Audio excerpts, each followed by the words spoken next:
Lekin koreyslar osonlikcha pul berib qo'ymas ekan.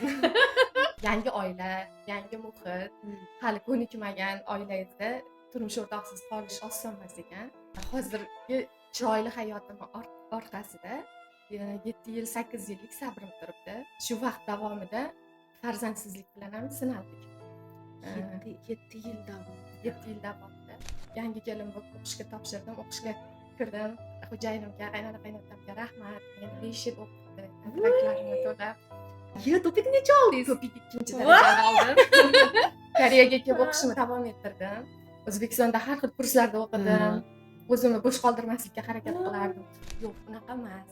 Koreyada ishlayotgan erkaklar hammasi uyim joyim deb ishlab yuribdi. Musofirchilikda o'zi bo'lmaydi. Koreyaga ilk kelganingizda sizni hayratlantirgan narsa bo'lganmi?